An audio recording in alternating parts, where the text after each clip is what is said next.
Hello guys, இன்றைக்கி நம்ம சேனலில் என்ன ரெசிபி பார்க்க போகிறோன்னா ஒரு சூப்பரான ஆந்திரா ரெசிபி தான் பார்க்க போகிறோம். அதுக்கு முன்னாடி சேனலை நான் சப்ஸ்கிரைப் பண்ணலைன்னா சப்ஸ்கிரைப் பண்ணிக்கோங்க.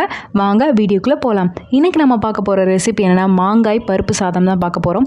இது பார்த்திங்கன்னா ஒரு சூப்பரான ஈஸியான ரெசிபி, செய்கிறதுமே ரொம்ப சிம்பிள் தான். இதை நீங்கள் லஞ்ச் பாக்ஸ் ரெசிபியாக குழந்தைகளுக்கு கொடுத்து விடலாம். இல்லைன்னா ஏதாவது சிம்பிளாக லஞ்ச் ரெசிபி செய்யணும்னா நீங்கள் இது செய்யலாம். இதை நீங்கள் இட்லி, தோசை, ரைஸ் கூட வச்சு சர்வ் பண்ணலாம். எது கூட வச்சு சர்வ் பண்ணாலும் டேஸ்ட்டு சூப்பராக இருக்கும். இதில் நம்ம தக்காளி கூட ஆட் பண்ண தேவையில்லை. தக்காளி ஆட் பண்ணாமே அவ்வளோ டேஸ்ட்டாக இருக்கும். செய்கிறதுமே ரொம்ப சிம்பிள் தான். இந்த ரெசிபிக்கு நான் இன்க்ரீடியன்ஸ் நான் மெஷர்மெண்ட்ஸ் எல்லாமே நான் ஃபஸ்ட் கமெண்டில் பின் பண்ணுறேன், ஸ்க்ரீன்லேயும் கொடுக்குறேன், செக் பண்ணிக்கோங்க. இப்போ வாங்க வீடியோக்குள்ளே போகலாம். இதுக்கு ஃபஸ்ட்டு 1 கப் அளவுக்கு துவரம்பருப்பு எடுத்துக்கலாம். நான் 1 கப்புன்றது நான் 100 கிராம் அளவுக்கு எடுத்திருக்கேன். உங்களுக்கு துவரம்பருப்பு சேராதுன்னா நீங்கள் பாசிப்பருப்பு கூட யூஸ் பண்ணிக்கலாம். ஆனால் நீங்கள் துவரம்பருப்பு போட்டு செஞ்சிங்கன்னா டேஸ்ட்டு சூப்பராக இருக்கும். இப்போ துவரம்பருப்பை 2 தடவை நல்லா அலசிக்கலாம். 2 தடவை நல்லா அலசிட்டு இதை ஒரு 10லேருந்து 15 நிமிஷம் நல்லா ஊற வச்சு எடுத்துக்கலாம். ஏன்னா துவரம்பருப்பு கொஞ்சம் ஹார்டாக இருக்கும், அதனால் ஊற வச்சுருக்கேன்.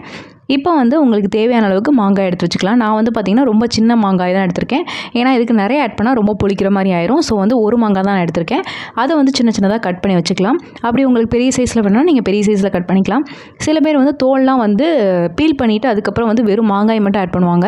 அப்படி உங்களுக்கு தோல் வேண்டாம்னு நினச்சிங்கன்னா நீங்கள் தோல்லாம் சீவிட்டு அதுக்கப்புறம் கட் பண்ணிக்கலாம். நான் தோலோடு தான் போடுறேன். ஏன்னா தோலோடு போட்டால் டேஸ்ட்டு எனக்கு பிடிக்கும், அதனால் நான் ஆட் பண்ணியிருக்கேன். இப்போ நம்ம ஊற வச்சுருக்க பருப்பு எடுத்துக்கலாம். பாருங்கள், ஓரளவுக்கு நல்லா ஊறிடுச்சு. இதை நல்லா அலசிட்டு இப்போ ஒரு குக்கரில் மாற்றிக்கலாம். அதுக்கப்புறம் நம்ம கட் பண்ணி வச்சுருக்க மாங்காய் ஆட் பண்ணிக்கோங்க. இது பார்த்திங்கன்னா ஒரு கப் அளவுக்கு இருக்கும். அதுக்கப்புறம் 1லேருந்து 3 பச்சை மிளகாய் ஆட் பண்ணிக்கலாம். உங்கள் காரத்துக்கு ஏற்ப நீங்கள் ஆட் பண்ணிக்கோங்க. 5லேருந்து 10 பல் பூண்டு ஆட் பண்ணிக்கலாம். அதுக்கப்புறம் ஒரு 10லேருந்து 15 சின்ன வெங்காயம் ஆட் பண்ணிக்கலாம். சின்ன வெங்காயம் ஆட் பண்ணி செய்யும்போது இன்னும் நல்லா டேஸ்ட்டாக இருக்கும். அப்படி நீங்கள் பெரிய வெங்காயம் யூஸ் பண்ணுவீங்கன்னா 1லேருந்து 2 ஆட் பண்ணிக்கோங்க. இப்போ ஒரு அரை டீஸ்பூன் அளவுக்கு மஞ்சள் தூள் ஆட் பண்ணிக்கலாம். உப்பு 1 டீஸ்பூன் அளவுக்கு நான் ஆட் பண்ணியிருக்கேன். அதுக்கப்புறம் மிளகாய் தூள் 1லேருந்து 2 டீஸ்பூன் உங்கள் காரத்துக்கு ஏற்ப நீங்கள் ஆட் பண்ணிக்கலாம்.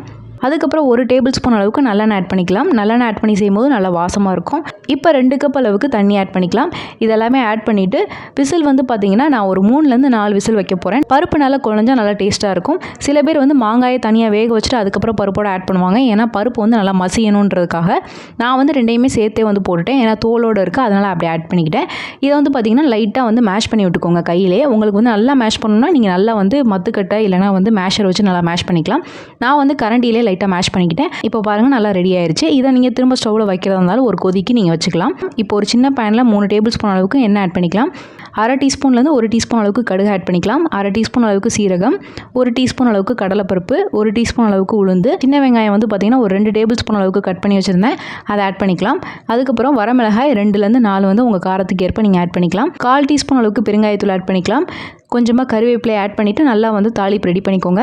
தாளிச்சிட்டு இப்போ நம்ம பருப்பில் ஆட் பண்ணிக்கலாம்.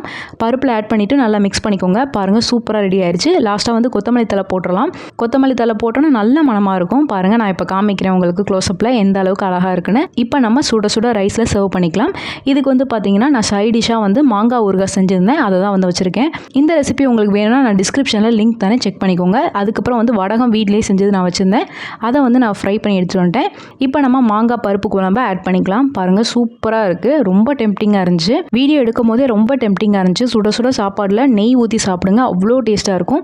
ஸோ கண்டிப்பாக இந்த சம்மருக்கு கிடைக்கிற மாங்காய் வச்சு ஏதாவது டிஃப்ரெண்ட்டாக ரெசிபி ட்ரை பண்ணி பார்க்கணும்னு நினச்சிங்கன்னா கண்டிப்பாக இதை ட்ரை பண்ணி பாருங்கள். இது செய்கிறது ரொம்ப சிம்பிள், அதனால தான் சொல்கிறேன். ட்ரை பண்ணி பார்த்துட்டு எனக்கு கமெண்ட்ஸில் ஃபீட்பேக் சொல்லுங்கள்.